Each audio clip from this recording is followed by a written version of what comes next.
ॐ अथ श्री सत्यनारायणाष्टकम्। आदिदेवं जगत्कारणं श्रीधरं लोकनाथं विभुं व्यापकं शङ्करं सर्वभक्तेष्टदं मुक्तिदं माधवं सत्यनारायणं विष्णुमीशं भजे। सर्वदा लोककल्याणपरायणं देवगोविप्ररक्ष्यार्थसद्विग्रहं दीनहीनात्मभक्ताश्रयं सुन्दरं सत्यनारायणं विष्णुमीशं भजे। दक्षिणे यस्य गङ्गा सुभाशोभते राजते सारमायस्य मामे सदा। यः प्रसन्नाननो भाति भव्यशतं सत्यनारायणं विष्णुमीशं भजे। सङ्कटे सङ्गरेयं जनः सर्वदा स्वात्मविनाशनाय स्मरेत् पीडितः पूर्णकीर्त्यो भवेत् यत्प्रसादात् तं सत्यनारायणं विष्णुमीशं भजे। वाञ्छितं दुर्लभं यो ददाति प्रभु साधवे स्वात्मभक्त्याय भक्तिप्रियः सर्वभूताश्रयं तं हि विश्वम्भरं सत्यनारायणं विष्णुमीशं भजे। ब्राह्मणः साधु वैश्यश्च तुङ्गध्वजो ये भवन् विश्रुता यस्य भक्त्यामरः लीलया यस्य विश्वं ततं तं विभुं सत्यनारायणं विष्णुमीशं भजे। येन च ब्रह्मबाला तृणं धार्यते सृज्यते पाल्यते सर्वमेतज्जगत् भक्तभावप्रियाय श्रीदया सागरं सत्यनारायणं विष्णुमीशं भजे। सर्वकामप्रदं सर्वदाताप्रियं वन्दितं देववृन्दैर्मुनिद्रार्चितं पुत्रपौत्रादि सर्वेष्टदं शाश्वतं सत्यनारायणं विष्णुमीशं भजे। अष्टकं सत्यदेवाश्च भक्त्या नरः भावयुक्तो मुदायास्त्रिसन्ध्यं पठेत् तश्च नश्यन्ति पापानि तेनाग्निना इन्धनानि वशुष्काणि सर्वाणि वै। आदिदेवं जगत्कारणं श्रीधरं लोकनाथं विभुं व्यापकं शङ्करं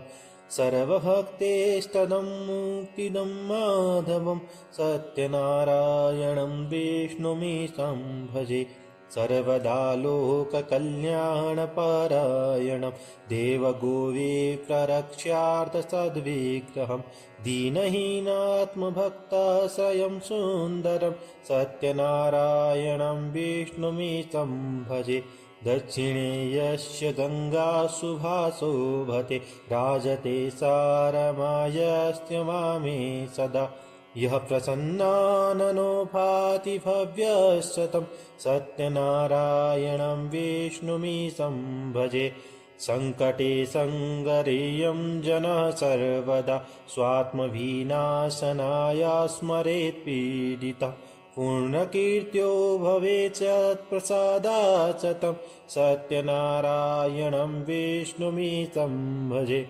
वाञ्छितं दुर्लभं यो ददाति प्रभु साधवे स्वात्मभक्त्याय भक्तिप्रियः सर्वभूताश्रयं तं हि विश्वम्भरं सत्यनारायणं विष्णुमीशं भजे। ब्राह्मणः साधु वैश्यश्च तुङ्गध्वजो ये भवन् विश्रुता यस्य भक्त्यामरः लीलया यस्य विश्वं ततं तं विभुं सत्यनारायणं विष्णुमीशं भजे। येन च ब्रह्मबाला तृणं धार्यते सृज्यते पाल्यते सर्वमेतज्जगत् भक्तभावप्रियाय श्रीदया सागरं सत्यनारायणं विष्णुमीशं भजे। सर्वकामप्रदं सर्वदाताप्रियं वन्दितं देववृन्दैर्मुनिद्रार्चितं पुत्रपौत्रादि सर्वेष्टदं शाश्वतं सत्यनारायणं विष्णुमीशं भजे। अष्टकं सत्यदेवाश्च भक्त्या नरः भावयुक्तो मुदायास्त्रिसन्ध्यं पठेत् तश्च नश्यन्ति पापानि तेनाग्निना इन्धनानि वशुष्काणि सर्वाणि वै आदिदेवं जगत्कारणं श्रीधरं लोकनाथं विभुं व्यापकं शङ्करं सर्वभक्तेष्टदं मुक्तिदं माधवं सत्यनारायणं विष्णुमीशं भजे सर्वदा लोककल्याणपरायणं देवगोविप्ररक्ष्यार्थसद्विग्रहं दीनहीनात्मभक्ताश्रयं सुन्दरं सत्यनारायणं विष्णुमीशं भजे दक्षिणे यस्य गङ्गा सुभाशोभते राजते सारमायस्य वामे सदा यः प्रसन्नाननो भाति भव्यशतं सत्यनारायणं विष्णुमीशं भजे सङ्कटे सङ्गरेयं जनः सर्वदा स्वात्मविनाशनाय स्मरेत् पीडितः पूर्णकीर्त्यो भवेत् प्रसादात् तं सत्यनारायणं विष्णुमीशं भजे वाञ्छितं दुर्लभं यो ददाति प्रभु साधवे स्वात्मभक्त्याय भक्तिप्रियः सर्वभूताश्रयं तं हि विश्वम्भरं सत्यनारायणं विष्णुमीशं भजे ब्राह्मणः साधु वैश्यश्च तुङ्गध्वजो ये भवन् विश्रुता यस्य भक्त्यामरा लीलया यस्य विश्वं ततं तं विभुं सत्यनारायणं विष्णुमीशं भजे येन च ब्रह्मबाला तृणं धार्यते सृज्यते पाल्यते सर्वमेतज्जगत् भक्तभावप्रियाय श्रीदयासागरं सत्यनारायणं विष्णुमीशं भजे सर्वकामप्रदं सर्वदाताप्रियं वन्दितं देववृन्दैर्मुनिद्रार्चितं पुत्रपौत्रादि सर्वेष्टदं शाश्वतं सत्यनारायणं विष्णुमीशं भजे अष्टकं सत्यदेवाश्च भक्त्या नरः भावयुक्तो मुदायास्त्रिसन्ध्यं पठेत् तश्च नश्यन्ति पापानि तेनाग्निना इन्धनानि वशुष्काणि सर्वाणि वै आदिदेवं जगत्कारणं श्रीधरं लोकनाथं विभुं व्यापकं शङ्करं सर्वभक्तेष्टदं मुक्तिदं माधवं सत्यनारायणं विष्णुमीशं भजे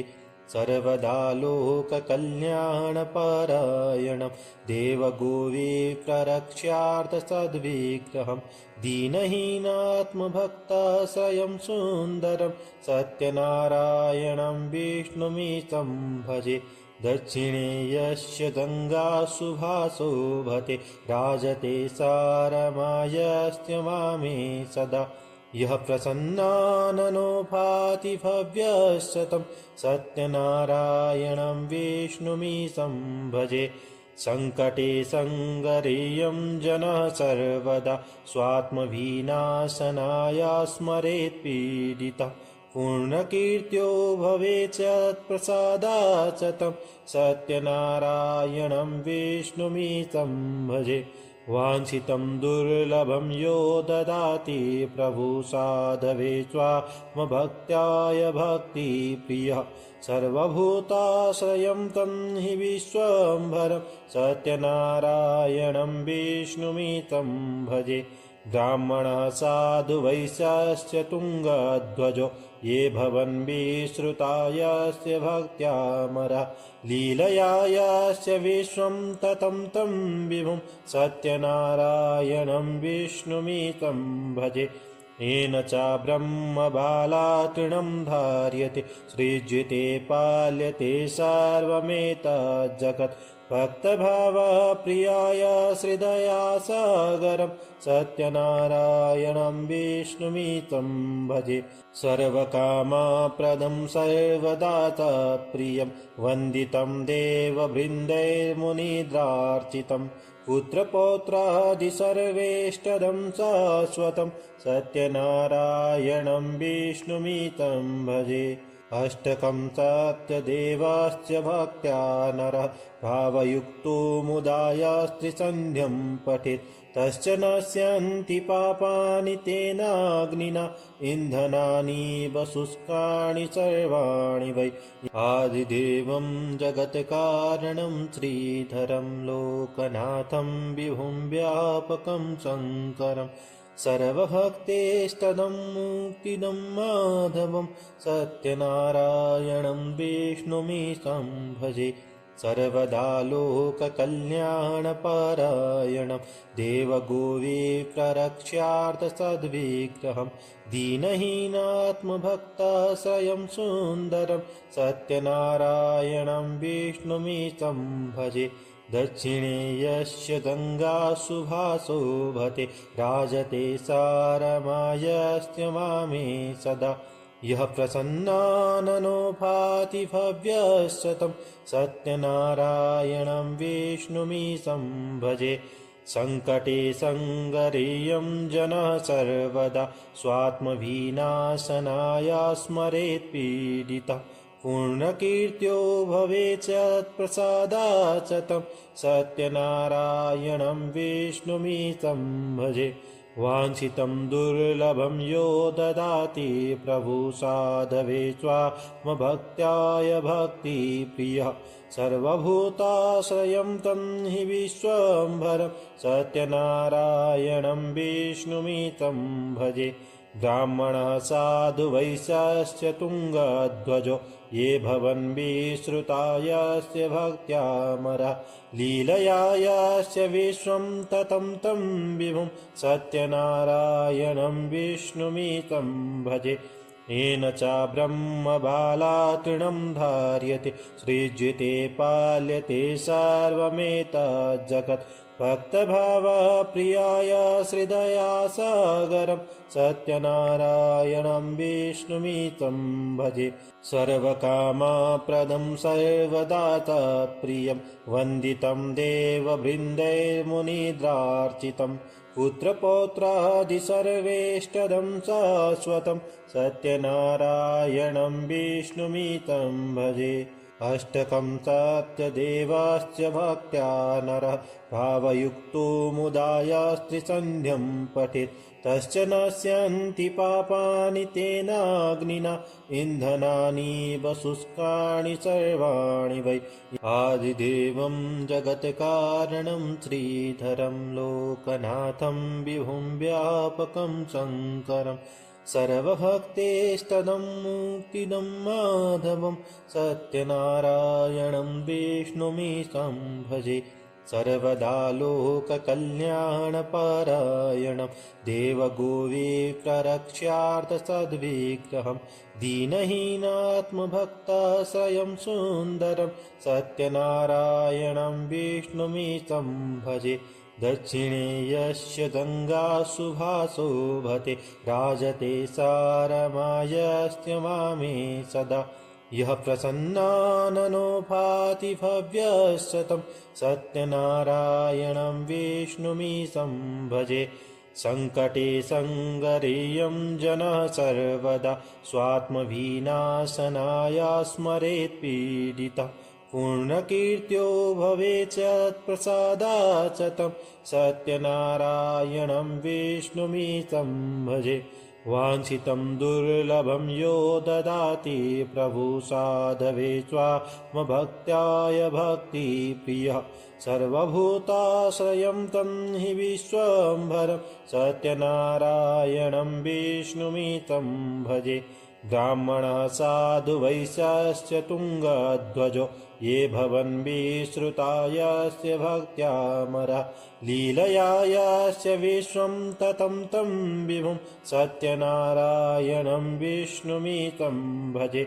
येन च ब्रह्मबाला तृणं धार्यते सृज्यते पाल्यते सर्वमेतज्जगत् भक्तभावप्रियाय श्रीदया सागरं सत्यनारायणं विष्णुमितं भजे सर्वकामप्रदं सर्वदाताप्रियं वन्दितं देववृन्दैर्मुनिद्रार्चितं पुत्रपौत्रादि सर्वेष्टदं शाश्वतं सत्यनारायणं विष्णुमितं भजे अष्टकं सत्यदेवास्य भक्त्या नरः भावयुक्तो मुदायास्त्रिसन्ध्यं पठेत् तश्च नश्यन्ति पापानि तेनाग्निना इन्धनानि वशुष्काणि सर्वाणि वै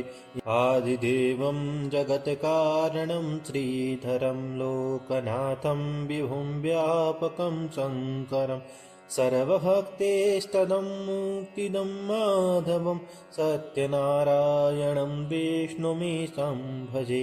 सर्वदा लोककल्याणपरायणं देवगोविप्ररक्ष्यार्थसद्विग्रहं दीनहीनात्मभक्ताश्रयं सुन्दरं सत्यनारायणं विष्णुमीशं भजे दक्षिणे यस्य गङ्गा सुभाशोभते राजते सारमायस्य मामे सदा यः प्रसन्नाननो भाति भव्यशतं सत्यनारायणं विष्णुमीशं भजे सङ्कटे सङ्गरेयं जनः सर्वदा स्वात्मविनाशनाय स्मरेत् पीडितः पूर्णकीर्त्यो भवेच्चत्प्रसादाच्चं सत्यनारायणं विष्णुमितं भजे वाञ्छितं दुर्लभं यो ददाति प्रभु साधवे स्वात्मभक्त्याय भक्तिप्रियः सर्वभूताश्रयं तं हि विश्वम्भरं सत्यनारायणं विष्णुमितं भजे ब्राह्मणः साधु वैश्यश्च तुङ्गध्वजो ये भवन् विश्रुता यस्य भक्त्यामरः लीलया यस्य विश्वं ततं तं विभुं सत्यनारायणं विष्णुमितं भजे येन च ब्रह्मबाला तृणं धार्यते सृज्यते पाल्यते सर्वमेतज्जगत् भक्तभावप्रियाय श्रीदया सागरं सत्यनारायणं विष्णुमितं भजे सर्वकामप्रदं सर्वदाताप्रियं वन्दितं देववृन्दैर्मुनिद्रार्चितं पुत्रपौत्रादि सर्वेष्टदं शाश्वतं सत्यनारायणं विष्णुमितं भजे अष्टकं सत्यदेवास्य भक्त्या नरः भावयुक्तो मुदायास्त्रिसन्ध्यं पठेत् तश्च नश्यन्ति पापानि तेनाग्निना इन्धनानि वशुष्काणि सर्वाणि वै आदिदेवं जगत्कारणं श्रीधरं लोकनाथं विभुं व्यापकं शङ्करम् सर्वभक्तेष्टदं मुक्तिदं माधवं सत्यनारायणं विष्णुमीशं भजे सर्वदा लोककल्याणपरायणं देवगोविप्ररक्ष्यार्थसद्विग्रहं दीनहीनात्मभक्ताश्रयं सुन्दरं सत्यनारायणं विष्णुमीशं भजे दक्षिणे यस्य गङ्गा सुभाशोभते राजते सारमायस्य मामे सदा यः प्रसन्नाननो भाति भव्यशतं सत्यनारायणं विष्णुमीशं भजे सङ्कटे सङ्गरेयं जनः सर्वदा स्वात्मविनाशनाय स्मरेत् पीडितः पूर्णकीर्त्यो भवेच्चत्प्रसादाच्चं सत्यनारायणं विष्णुमितं भजे वाञ्छितं दुर्लभं यो ददाति प्रभु साधवे स्वात्मभक्त्याय भक्तिप्रियः सर्वभूताश्रयं तं हि विश्वम्भरं सत्यनारायणं विष्णुमितं भजे ब्राह्मणः साधु वैश्यश्च तुङ्गध्वजो ये भवन् विश्रुता यस्य भक्त्यामरः लीलया यस्य विश्वं ततं तं विभुं सत्यनारायणं विष्णुमितं भजे येन च ब्रह्मबाला तृणं धार्यते सृज्यते पाल्यते सर्वमेतज्जगत् भक्तभावप्रियाय श्रीदया सागरं सत्यनारायणं विष्णुमितं भजे सर्वकामप्रदं सर्वदाताप्रियं वन्दितं देववृन्दैर्मुनिद्रार्चितं पुत्रपौत्रादि सर्वेष्टदं शाश्वतं सत्यनारायणं विष्णुमितं भजे अष्टकं सत्यदेवाश्च भक्त्या नरः भावयुक्तो मुदायास्त्रिसन्ध्यं पठेत् तश्च नश्यन्ति पापानि तेनाग्निना इन्धनानि वशुष्काणि सर्वाणि वै आदिदेवं जगत्कारणं श्रीधरं लोकनाथं विभुं व्यापकं शङ्करम् सर्वभक्तेष्टदं मुक्तिदं माधवं सत्यनारायणं विष्णुमितं भजे सर्वदा लोककल्याणपरायणं देवगोविप्ररक्ष्यार्थसद्विग्रहं दीनहीनात्मभक्ताश्रयं सुन्दरं सत्यनारायणं विष्णुमितं भजे दक्षिणे यस्य गङ्गा सुभाशोभते राजते सारमायस्य वामे सदा यः प्रसन्नाननो भाति भव्यशतं सत्यनारायणं विष्णुमितं भजे सङ्कटे सङ्गरेयं जनः सर्वदा स्वात्मविनाशनाय स्मरेत् पीडितः पूर्णकीर्त्यो भवेत् प्रसादात् तं सत्यनारायणं विष्णुमितं भजे वाञ्छितं दुर्लभं यो ददाति प्रभु साधवे स्वात्मभक्त्याय भक्तिप्रियः सर्वभूताश्रयं तं हि विश्वम्भरं सत्यनारायणं विष्णुमितं भजे ब्राह्मणः साधु वैश्यश्च तुङ्गध्वजो ये भवन् विश्रुता यस्य भक्त्यामरः लीलया यस्य विश्वं ततं तं विभुं सत्यनारायणं विष्णुमितं भजे येन च ब्रह्मबाला तृणं धार्यते सृज्यते पाल्यते सर्वमेतज्जगत् भक्तभावप्रियाय श्रीदया सागरं सत्यनारायणं विष्णुमितं भजे सर्वकामप्रदं सर्वदाताप्रियं वन्दितं देववृन्दैर्मुनिद्रार्चितं पुत्रपौत्रादि सर्वेष्टदं शाश्वतं सत्यनारायणं विष्णुमितं भजे अष्टकं सत्यदेवाश्च भक्त्या नरः भावयुक्तो मुदायास्त्रिसन्ध्यं पठेत् तश्च नश्यन्ति पापानि तेनाग्निना इन्धनानि वशुष्काणि सर्वाणि वै इन्धनानि वशुष्काणि सर्वाणि वै इति श्री सत्यनारायणाष्टकं सम्पूर्णम्।